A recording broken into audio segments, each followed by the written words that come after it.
council of the 500 because they were elected by lot every year.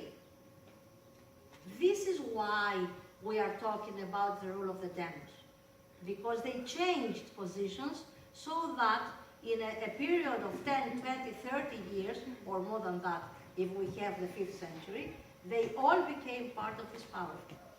Of course, in modern times, you cannot have this, because you have millions of people. It's not 35,000.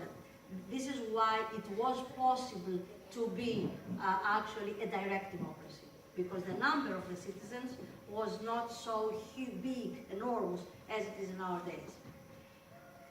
I know that you may ask, what about the slaves? What about the women? They didn't have any right. And I will tell you that it's only in the 19th century that women started to vote in this world. So it would be an anachronism to require from the 5th century BC to have the right of vote. But there were other city-states, like Sparta, where women actually had many liberties. And they were not restricted to the oikos. Why? Because it's a different constitution. The oligarchic constitution did not require the rule of the law, the rule of the demos, meaning there was not necessary to have a group of citizens to administer everything.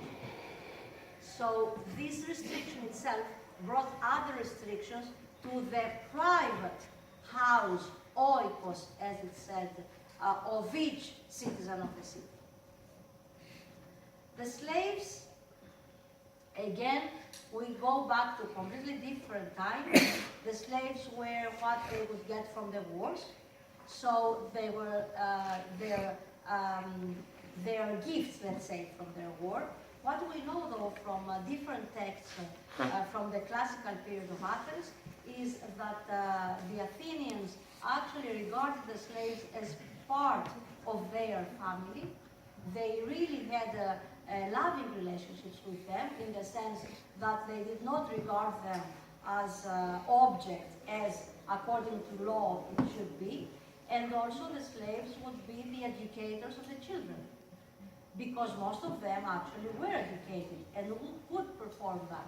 It's not the idea of what we thought later because of the 18th and 19th century what a slave was. It's a completely different view of slavery in ancient Greece, but it's a completely different lecture. I'm not getting into that.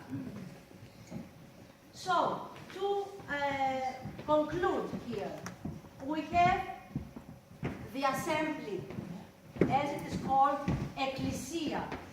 And the assembly is the place where all the Athenian citizens, and who were Athenian citizens? After the middle of the 5th century, according to Pericles' law, because, as I said before, Clisthenes enlarged the group. All the foreigners, he made them citizens, the so-called new citizens, so that he could have the 10 tribes. Then Pericles had to put a limit there. So what he said that a citizen is only the one who has both his parents Athenian citizens, both the mother and the father. And this is where actually the woman gets an important position, social position, because of her someone can be Athenian or not. So there is another view of what the role of woman was in the 5th century in Athens. Then we have the Council of the 500, and this is called Bouli. And these are the people elected by lot from Clisthenes period and onwards, and they were elected 50 from each tribe, and they were making the agenda for the assembly. The Areopagus, that court which had enormous power, but actually the powers were reduced in 462 by Ephialtes. The Iliea is the first court.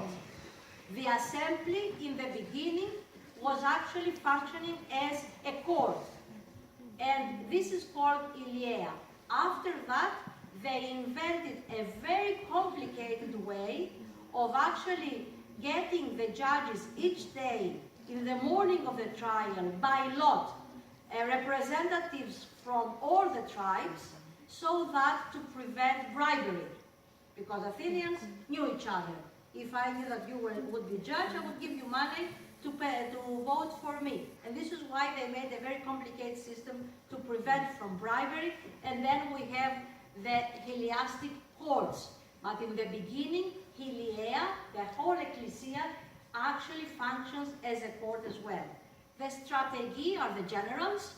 These could be re-elected for many years.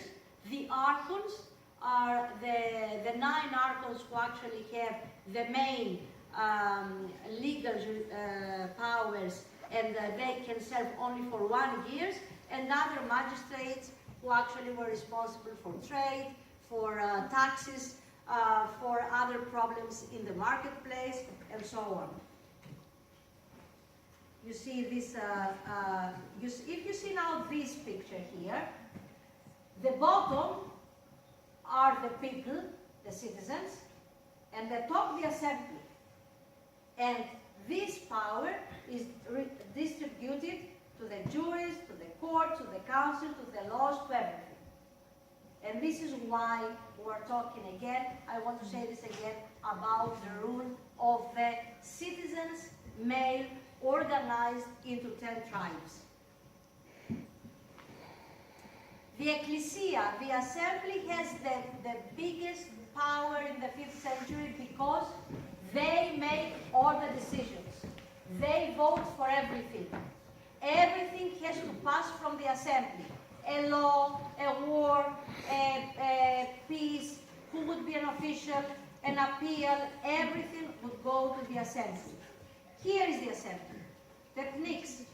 If you go to Athens, you see where the Acropolis is. Over that side, you have the so-called Pnyx, where the assembly met. The bully, as you see here, actually prepared all the work for the assembly. They supervised the election of generals. They managed public boards. They tried magistrates accused of mismanagement, and they heard some criminal trials and cases involving the public interest. The Areopagus, court for homicide cases and arson cases, and could call magistrates to account for failure to perform illegal and irregular acts. The Iliea, no lawyers or cross-examination was allowed. Each plaintiff spoke separately. The jurors vote with a special brass ballot. Tried officials who could not give a good account of their work, and heard cases about religious impiety. This is a vote. This is a sample of the vote. And exactly, this is an ostrakon, a piece of stone with this hole actually. And this is exactly the same where they would write the names for people whom they wanted to be exiled, ostracized, if you have heard the word. Now, the archons were the polemarch, a military archon, the president of the state, the religious archon, and 6 thesmothete, who actually worked in the jury courts. Radicalization of the democracy. The most important thing actually which made democracy more popular to the people was the fact that all the magistrates were chosen by lot.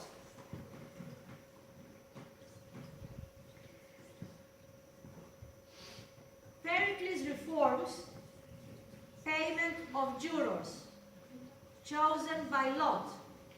Law courts were now democratic. All 6,000 could be jurors. Juries could no longer be dominated by a faction.